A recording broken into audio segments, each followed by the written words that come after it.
The NSA has trillions of telephone calls and emails in their databases that they've collected over the last several years. Why shouldn't you, Mr. Greenwald, be charged with a crime? Since breaking the story of NSA surveillance abuses, Glenn Greenwald has championed the cause of whistleblowers and schooled establishment journalists in the meaning of the First Amendment. For his efforts, government officials have publicly called for Greenwald's arrest. He won the Pulitzer Prize for Public Service, and today he's the subject of Citizen4, an Academy Award-nominated documentary about Edward Snowden.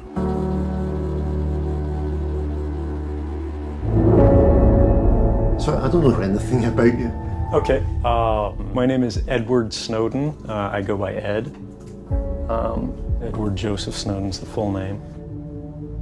The winner of Reason Foundation's 2014 Lanny Friedlander Prize not only has broken the biggest news story in a generation, he's following it up by co-founding The Intercept, a magazine that aims to shake up American journalism. Reason TV caught up with Greenwald in Montreal, where he was delivering a lecture at McGill University about terrorism and government surveillance.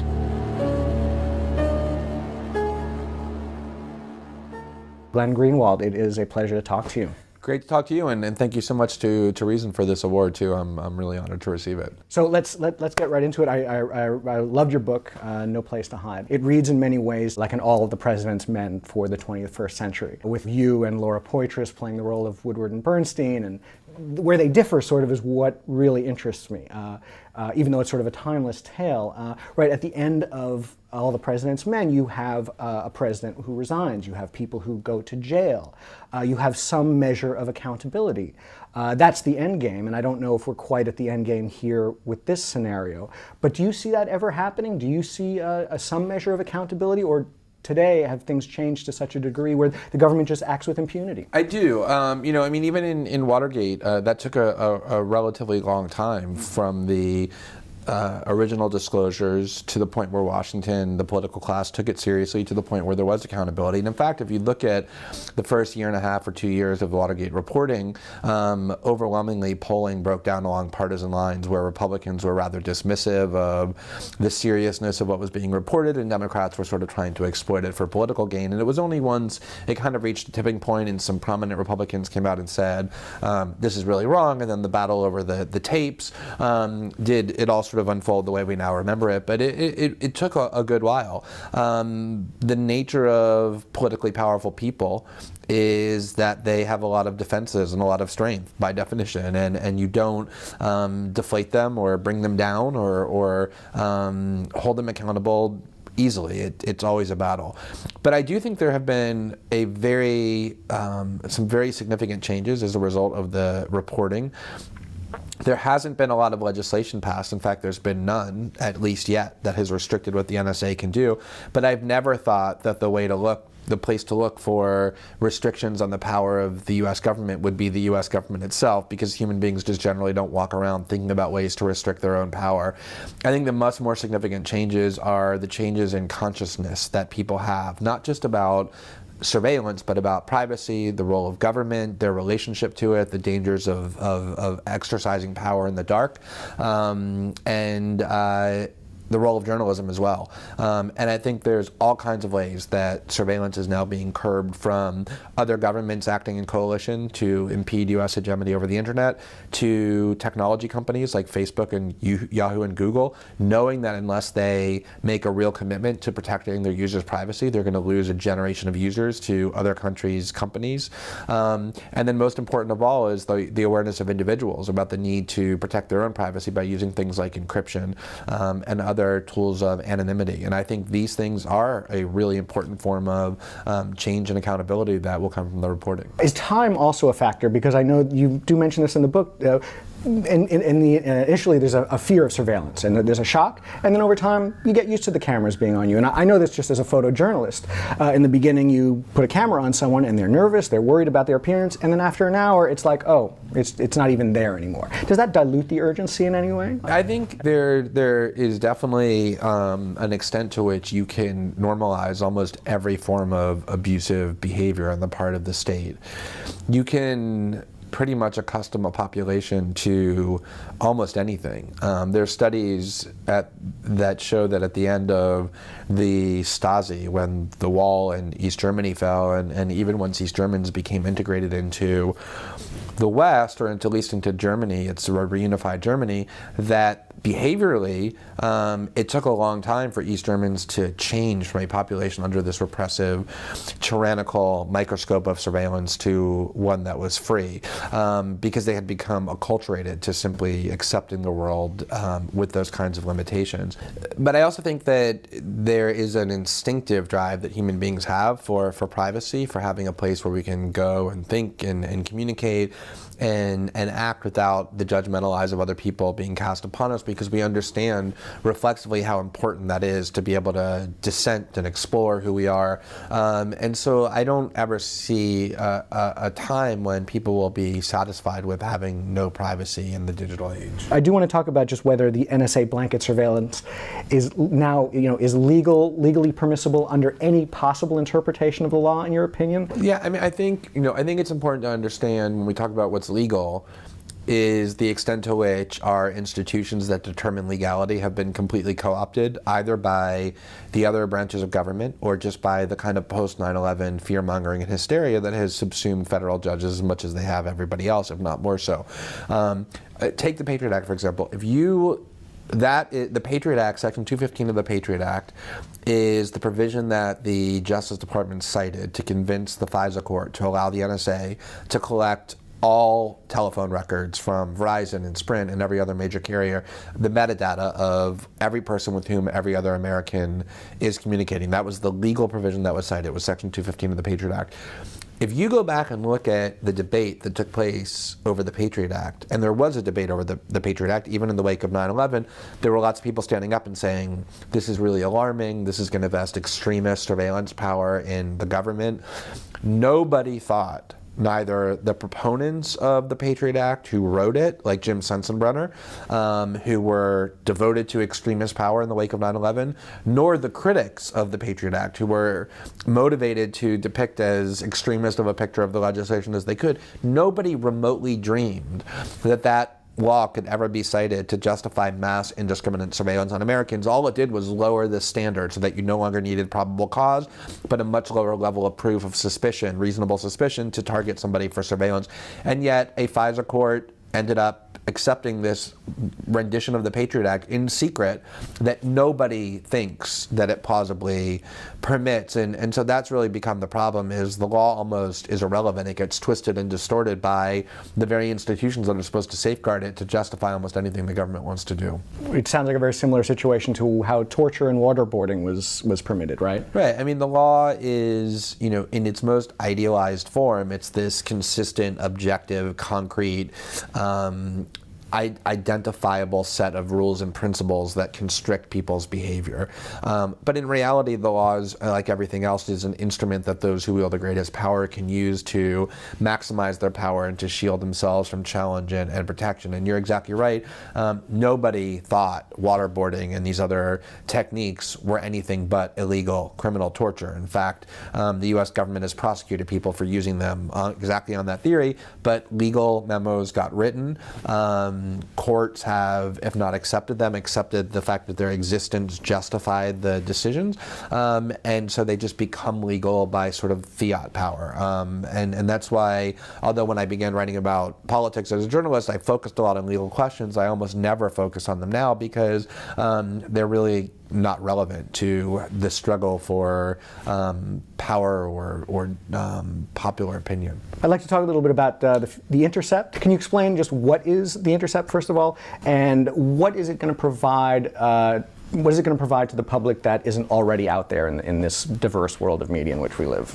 So it's a little difficult to describe what the Intercept is because it's still very much a work in progress. What it is technically is a digital magazine that was co-founded by myself, Jeremy Scahill, and Laura Poitras, and it's funded by First Look Media, which is headed by Piero Migliara, the founder of eBay. The idea behind it when we began was that there's been fundamental flaws in American journalism that we wanted to set out. I wouldn't say to rectify, because that's too much of an ambitious aspiration, but to at least start to work to produce other models. And I think, the central flaw that there are two central flaws I think we wanted to rectify. One was the fact that most well-funded institutional media outlets have become, for a variety of reasons, far too close to and deferential to those who wield the greatest political and economic power, as opposed to adversarial to it, and therefore have kind of gutted the purpose of journalism, which is to serve as a check on those who wield power, not as a kind of uncritical servant or amplifier of their message.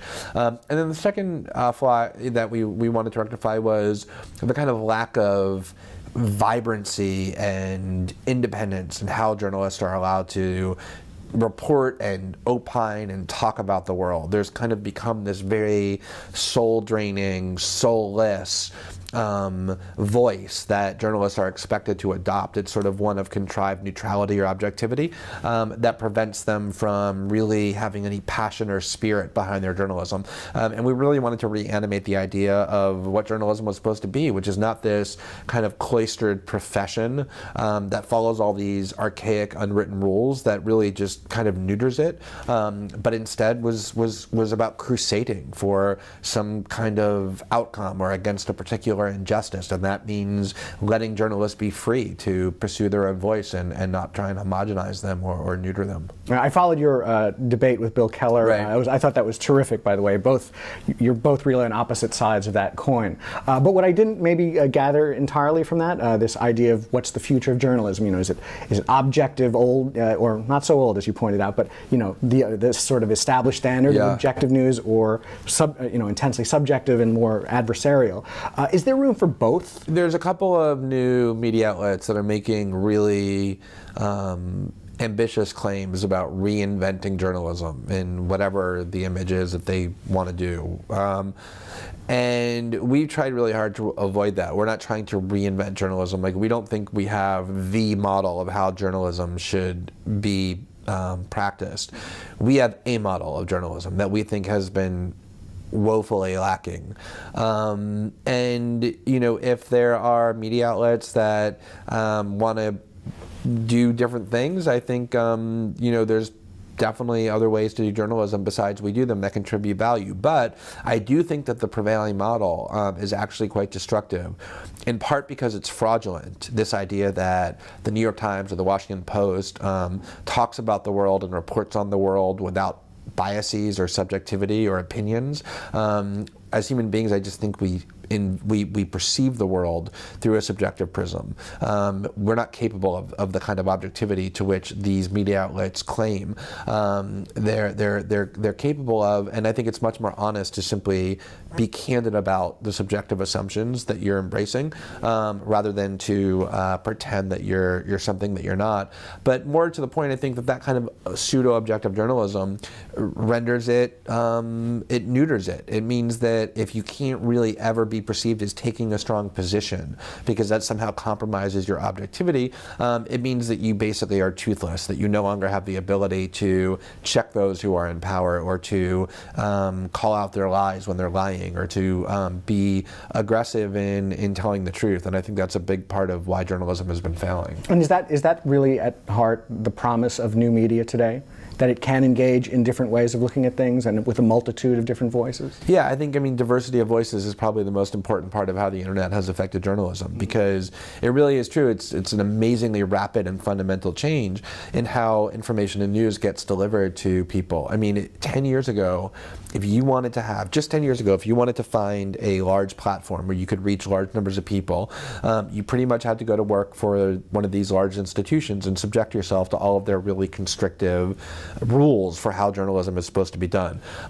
Now, you can just start a blog on the internet, and if you offer something unique, you'll find a big readership, and you're free of all these constraints. Or you don't even need to start a blog. I mean, if you look at how the Israeli war on Gaza was perceived, which I think was much different around the world than prior Israeli incursions into Gaza were perceived. The primary reason that happened is because everybody in Gaza essentially was a journalist, because they all have cell phones with video capabilities and then internet access that they could upload things to Twitter. And it really has democratized the number of people and the kinds of voices who are shaping how we perceive the world. And I think that's all for the good. And it gives you a leg up a little bit, because when you were struggling to get the very first dispatches of the Snowden story out, right, you had the option of saying, well, if they keep delaying, if they keep postponing, I can set up my own website and publish it that way. Can you talk a little bit about how that actually gave you a little bit of an advantage you wouldn't have otherwise had before? You would have been completely reliant on the mainstream. Definitely. I mean, just imagine pre-internet, for example. If you go and talk to Daniel Ellsberg about the challenges that he faced when he wanted to disseminate the Pentagon Papers,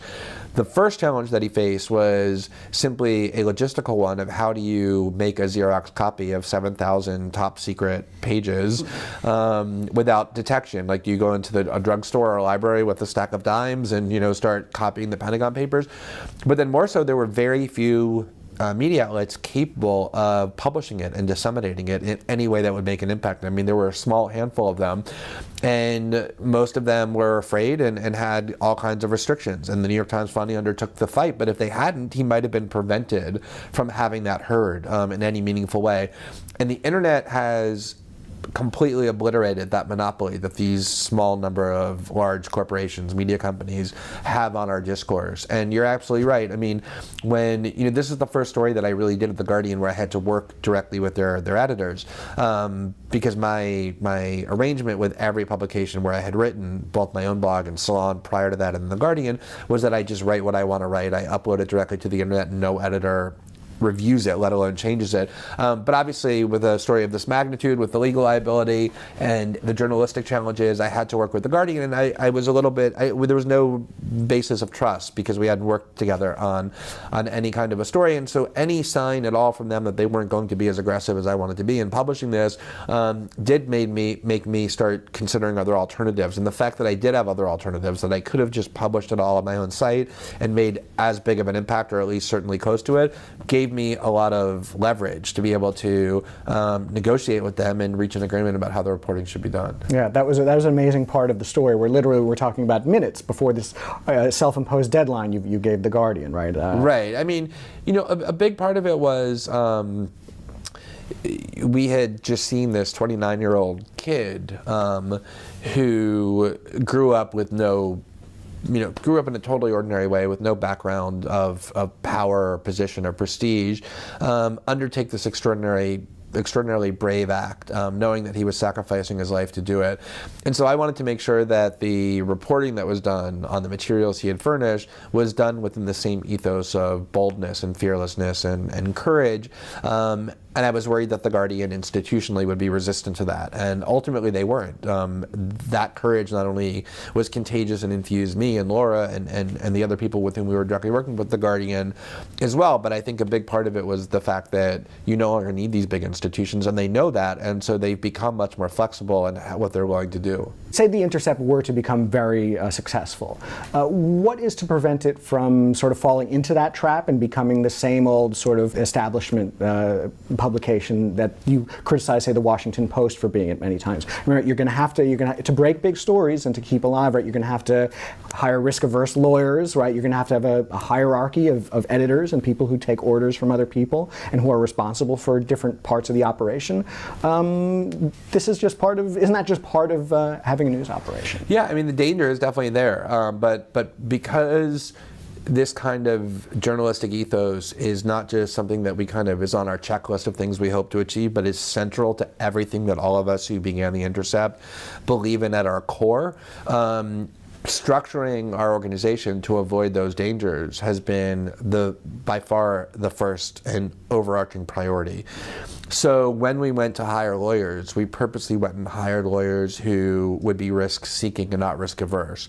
And that was one of the kind of core mandates of what we were doing, was that unlike media outlets that are suffering financially and therefore tell their lawyers, make sure to keep us out of expensive litigation that we can't afford with governments or large corporations, we've told our lawyers, we want to seek out litigation when someone's threatening our journalistic freedom, to be able to litigate in defense of it and fight for it. That's one of the advantages of being extremely well funded.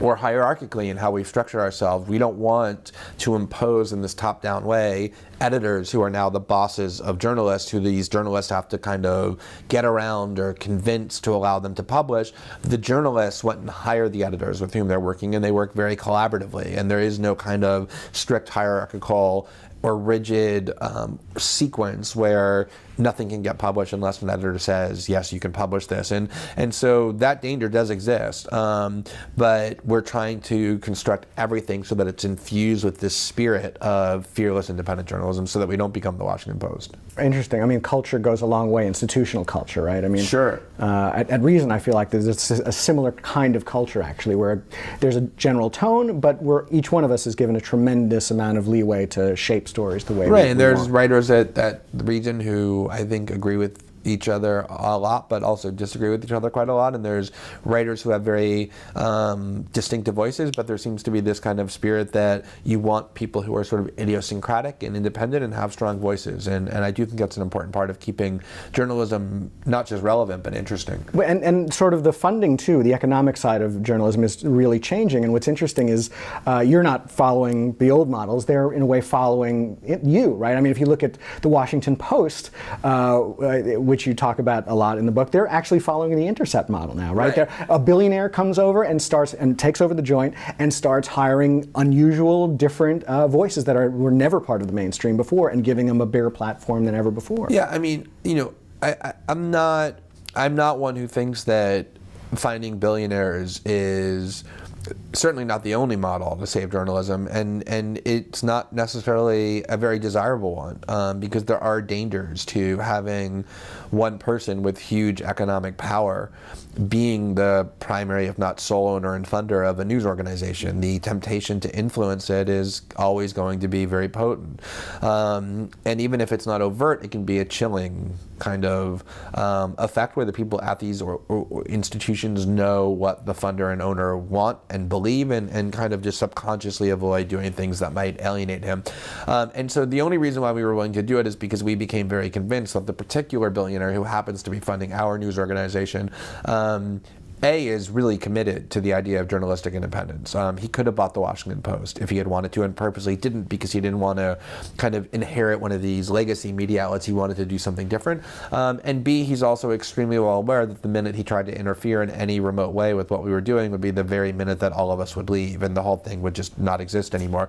But there are hazards to that model as well. But all of these models for sustaining journalism in a meaningful way are imperfect, and you just have to try and minimize the flaws and maximize the value. I'd like to go to this question, which I really think is such a key aspect of your book. And in some ways, it's the story of Snowden is really just a springboard for, I think, some larger philosophical issues that you really get into about who gets to be considered an insider in the establishment and who's an outsider.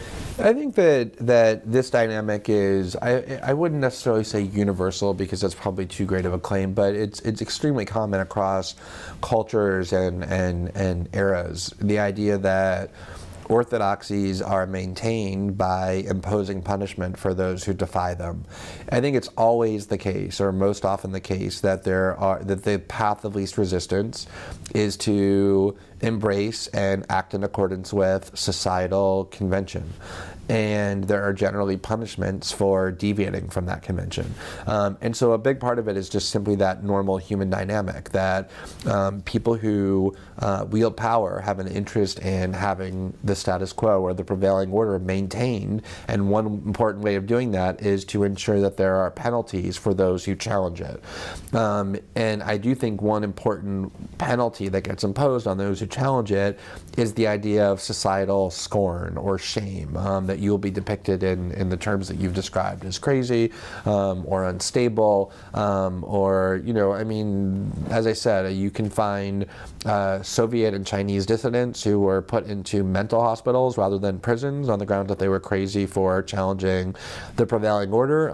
Scientists like Galileo and Copernicus and Socrates in philosophy were regarded similarly. And so I think there's a very important component of it there. And I think one of the reasons why journalists who are very amply rewarded become such reliable servants of power is because they too have an interest in preserving the status quo.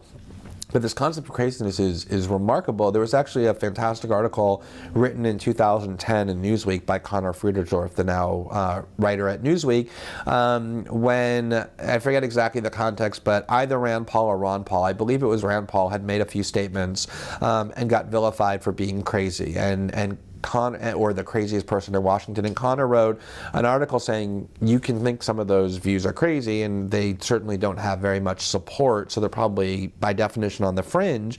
But it's important to remember that even the most popular opinions, or the things that are done by those who seem like they're the guardians of convention, can also be really crazy. Like the idea of being able to target an American citizen for execution by drone without due process is actually a really radical and one could say crazy idea. And if it were being proposed by some fringe ideologue rather than being done by a popular American president, it would be regarded as just so self-evidently crazy. And this is a term that gets applied, I think, to any dissidents, to any people who express fringe views. It's just a way of kind of delegitimizing views that challenge convention and orthodoxy without having to do the work to engage them. And yet at the same time, you make the point that it's absolutely crucial that journalists be outsiders. Well, I'll give you an example. We were talking about this a little bit earlier. Before we began the discussion, but we're in Montreal right now. Last night I was in Toronto, and I gave a speech to a audience of several hundred people who were largely supportive and sympathetic of the work that I had done. And yet there was a discussion as part of this event where I was asked about a recent attack that's being called a terrorist attack in Canada.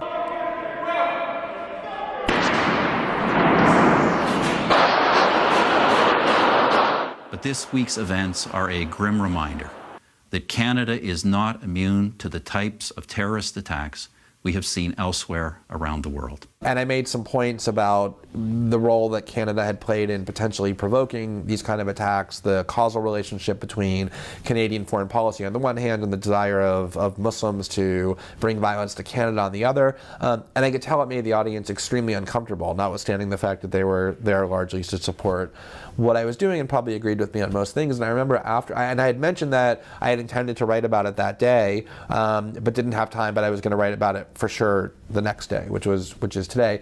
And someone afterwards, a journalist who works in Canada who I've worked with, came up to me and said, you should really think twice about whether you want to write that, because you could tell how uncomfortable it made even your supporters, and it's probably going to cause you a lot of grief if you do it. So you might want to think twice about doing it. And I said, well, that's actually all the more reason to do it, right? That's my role. My role is not, as a journalist, is not to give comfort. I'm not a therapist or a nurse or, a pastor. I think one of the most crucial parts of journalism is to constantly poke and prod at convention and orthodoxy, and to challenge assumptions that people are just implicitly accepting, not just even if it makes people uncomfortable, but especially then. I think you need always to have every kind of human belief being challenged and scrutinized and put under a microscope, and I think that's an important part of what journalism is about. It is, but do you romanticize that aspect of the journalistic sort of viewpoint a little bit? For example, yes, you've come under fire from a lot of journalists and people calling for your imprisonment in some cases and all that, but isn't that just part of what you're actually promoting, which is adversarial journalism? That some people are going to look at you in a really negative light, right? They're going to ask you the same kind of hard questions that you would ask of the NSA, for example. Absolutely. And I think that journalists tend to be really thin-skinned. I think sometimes journalists, especially in the internet age, is really the first time that journalists had to be confronted with criticism. 10 years ago, if you wrote a column for the New York Times, if you were Maureen Dowd or Tom Friedman, the only criticisms you ever heard were people who wrote letters to the editor and got published, and none of them ever cared at all about that. Now, everywhere they go, Tom Friedman and Maureen Dowd hear constant, and sometimes the criticism is vicious and it's vitriolic and it's personal and unproductive and whatever. But I think that world where people who have a platform and any kind of influence over public discourse, I'd rather have those people, and I include myself in that, subjected to excessive criticism and attack than insufficient criticism and attack. Okay, well, I hope you read that Matt Taibbi famous famous world is flat. Yeah, sure, of course. I mean, That must have gotten to him, right? I mean, there's no question that Tom Friedman is well aware of that essay. But you document a very long list of establishment journalists who have called for your arrest in many cases, and some of them actually apologized to you, right? Like Andrew Ross Sorkin did, David Gregory has afterwards. I would arrest him, and now I'd almost arrest Glenn Greenwald, who's the journalist who seems to be out there. Almost, he wants to help him get to Ecuador. I put my foot in my mouth, and I'm sorry about this, when I veered into hyperbole and suggested that he almost be arrested. That was the quote, and I have to say it didn't come out right, and I misspoke. I know they apologized, but did they ever explain what prompted that accusation? It's a very strange thing to say, you should go to prison, I'm sorry I said that. Like, did they explain what prompts that? Andrew Ross Sorkin did apologize. He apologized both on Twitter and then on air. I don't recall exactly what he said, but I think the essence of it was that he had just kind of gotten so caught up in the emotions of watching this person that he thinks had committed treason or serious crimes, Edward Snowden, essentially get away with it by being able to remain outside the grasp of the U.S., and that to the extent I had any kind of a role in that, he felt like I should have to pay a price for that as well. And even that, view, although more mild than the view that I should be imprisoned, is itself really questionable because, he is a journalist at the New York Times, which has a history of defending leakers and sources and actually going to court all the way up to the Supreme Court to win the right to publish huge amounts of top secret material when the government was trying to suppress them to do so. And so the fact that there's this prominent New York Times columnist who views what Edward Snowden did not as an act of courage or at the very least enabling journalism, but as an act of treason and criminality, I think underscores how closely identified these journalists now are with those who wield power. The government looks at Edward Snowden understandably as a criminal and as an enemy, and therefore these journalists who see the world through the prism of the government do as well. So a lot of the revelations that you came across from Snowden, they have in many ways proven to be more outrageous than even the most sort of creative conspiracy theorists could have ever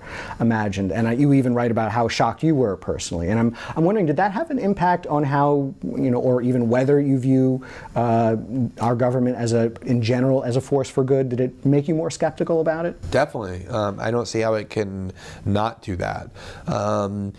I've been writing about the dangers of state surveillance, U.S. surveillance, for a lot of years, and have been, we've gotten little snippets of the magnitude of the surveillance, just how unaccountable and out of control it is. But to see the sheer breadth of it, the fact that their explicit institutional ambition is to collect all communications on the internet, literally all, is something that is difficult to explain in terms of how you react, but it does feel like you're confronted with this kind of almost caricature of tyranny, which is a hard word to use when you're talking about your own government because we're so inculcated to think that tyranny is something that happens elsewhere in bad countries. But to watch the U.S. government in its own documents, not just trying but coming very close to converting the internet into a realm of unlimited, indiscriminate surveillance, which is another way of saying eliminating privacy in the digital age, is really stunning. But I think the more jarring part of it is how secretive it all was. So you watch your government that claims to be a democracy and claims to be accountable to its citizenry through the ballot box engaging in this indescribably consequential behavior and purposely keeping not just the details but the broad strokes of what they're doing completely secret from the people who are supposed to be deciding whether or not they want their government to be doing that. I mean, it's a real subversion not just of privacy but of democracy itself, and to watch it in action essentially with the definitive proof of what they're doing definitely heightened my skepticism over the reliability of the U.S. government's claims, the role they play in the world, and its motives as well. Have you been surprised or disappointed in any way with kind of the weak reaction against the NSA by a lot of the people on the left? It's been really, I haven't been surprised, in part because there were so many other policies that progressives or liberals or Democrats, whatever you want to describe them as being, pretended not just to oppose but to vehemently condemn and be offended by when they were done by George Bush, right. And when Barack Obama was condemning them, and then they just stood by quietly, meekly acquiescing, if not outright endorsing. Obama, once he was in power, embracing these same theories and sometimes even expanding them. So this kind of radical, grotesque form of progressive hypocrisy was something that I had become extremely accustomed to, had written about, and had just accepted as a fact of life. At the same time, the reaction to the NSA reporting on the conservative side was actually quite mixed. It is true there were a lot of conservatives who were consistent, meaning they defended eavesdropping in the Bush regime and they defended it when done under Obama and were hostile to the reporting, but a huge amount of the support for Edward Snowden and the reporting that we were doing came from the right as well as the left. And in part, a lot of that was just as hypocritical as the hypocrisy on the left, because a lot of those conservatives were perfectly fine with the NSA scandal under George Bush and suddenly got worried about individual privacy when a Democrat was in control. But a lot of it was this kind of small government, pro-individual privacy strain on the right that was offended by the idea of this level of government spying.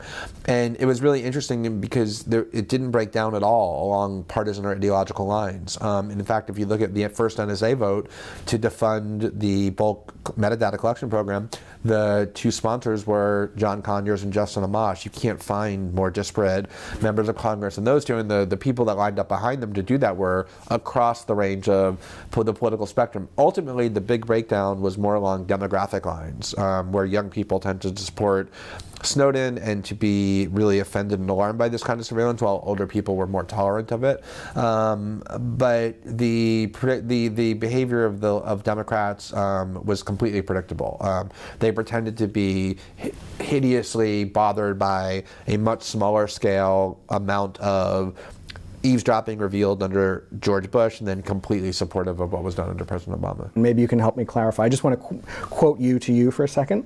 I think the only means of true political change will come from people working outside of that two-party electoral system to undermine it and to subvert it and to weaken it and to destroy it, not to try to work within it to change it. And I'm curious how far you take this, because I know in other contexts you've actually written endorsing certain candidates, right?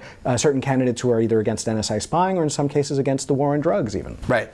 So, I don't think it's an absolute proposition that no value can ever come from working within the political system. There is value that I had in my own work from having Russ Feingold in the Senate, because he could call hearings on things that nobody else would call hearings on, that could force some transparency. There are people who introduce debates that nobody else would introduce, like when Jim Webb introduced the idea of prison reform and drug policy reform, a really courageous thing to do that very few other members of Congress would have done. So it isn't that I don't think there's any value from working within the political process, and you're right, I've endorsed candidates, I've raised money for them, I've done it as recently as the last election cycle. But what I'm really, critiquing there is the fact that the two primary parties, despite all these claims of a lack of bipartisanship and these claims that they can't get along, are in fact in accord on far more than they disagree on. And what they're in accord on isn't political or ideological perspectives, it's the fact that they serve the interest of those who control and fund the political system. And the same prevailing permanent factions in Washington end up reigning supreme regardless of whether Democrats or Republicans win elections. Sometimes they exercise their power in the private sector, and other times they exercise it in the public sector, which have become almost merged, but the same interests end up being served. And so you can spend all your time and energy working to affect the outcome of political elections, or the Democrats or the Republicans going to get empowered, but ultimately most of the weighty questions don't really end up being changed. Some do, but most don't, depending on that process. As this year's winner of the Lanny Friedlander Prize, can you just tell us a little bit about what winning that prize means to you?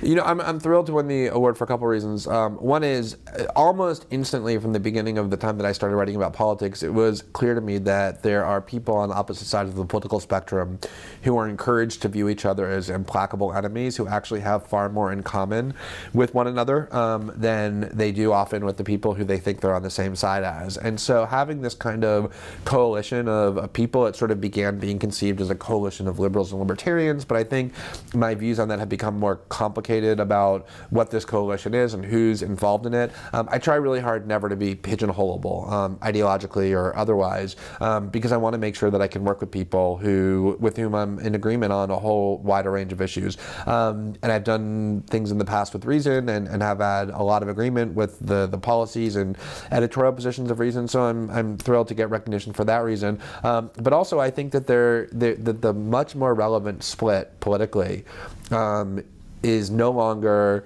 left versus right or Democrat versus Republican, but has really become insider versus outsider. And again, you saw this, I think, most prominently in the last year with that NSA vote I mentioned earlier, where the people who saved the NSA program of bulk metadata communication was the White House, Nancy Pelosi, and John Boehner, this kind of unholy trinity of establishment insiders who whipped all their sort of establishment members of Congress in defense of the NSA, and you had the kind of Tea Party outsiders with the outsiders on the left joining together to try and defund it. And this coalition has actually become more apparent in lots of different areas, including drug policy and penal reform and intervention and war questions. And so any kind of award that's based on encouraging or trying to recognize people who are trying to work outside of these establishment institutions and work against them is one that I'm really happy to receive. Do you have specific areas of overlap, do you think, between the left and the libertarian coalitions here? Absolutely. I mean, the question of intervention in war has become, I think, a hugely divisive issue on the right, where there are all kinds of conservatives, whether it be Ted Cruz or Rand Paul, who are questioning the kind of Reagan-esque, or John McCain pro-intervention posture in almost every single case, and often find common ground on the left. But even on economic questions, when it came time to try and audit the Fed, a longtime cause of Ron Paul, he found a really important ally in Alan Grayson.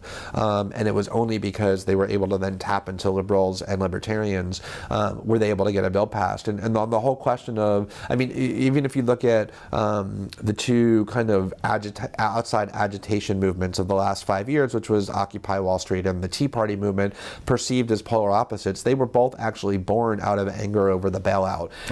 And so I think objections to crony capitalism and the kind of inherent corruption of how the public and private sectors are interacting are also commonalities among the left and the right, and those are some extremely significant issues. I mean, those, and then you add to that social issues as well, whether it be choice or marriage equality, where you find advocates of those positions on both the right and the left as well. So I think there's a lot more common ground than people typically recognize. Glenn Greenwald, it has been a pleasure to speak with you. Thank you for joining us. I'm Todd Cranen for Reason TV.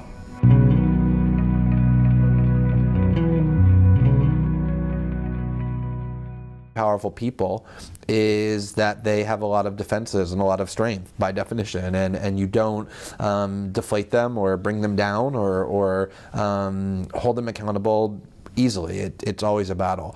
But I do think there have been some very significant changes as a result of the reporting. There hasn't been a lot of legislation passed. In fact, there's been none, at least yet, that has restricted what the NSA can do. But I've never thought that the place to look for restrictions on the power of the U.S. government would be the U.S. government itself, because human beings just generally don't walk around thinking about ways to restrict their own power. I think the much more significant changes are the changes in consciousness that people have, not just about surveillance, but about privacy, the role of government, their relationship to it, the dangers of exercising power in the dark, and the role of journalism as well. And I think there's all kinds of ways that surveillance is now being curbed, from other governments acting in coalition to impede U.S. hegemony over the internet, to technology companies like Facebook and Yahoo and Google, knowing that unless they make a real commitment to protecting their users' privacy, they're going to lose a generation of users to other countries' companies. And then most important of all is the awareness of individuals about the need.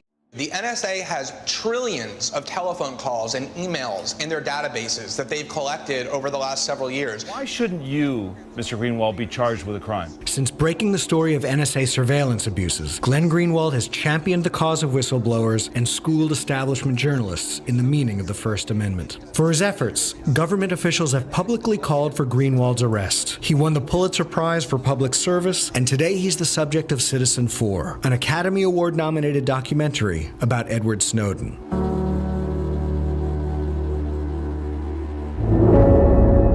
So I don't know anything about you. Okay, my name is Edward Snowden. I go by Ed. Edward Joseph Snowden's the full name. The winner of Reason Foundation's 2014 Lanny Friedlander Prize not only has broken the biggest news story in a generation, he's following it up by co-founding The Intercept, a magazine that aims to shake up American journalism. Reason TV caught up with Greenwald in Montreal, where he was delivering a lecture at McGill University about terrorism and government surveillance.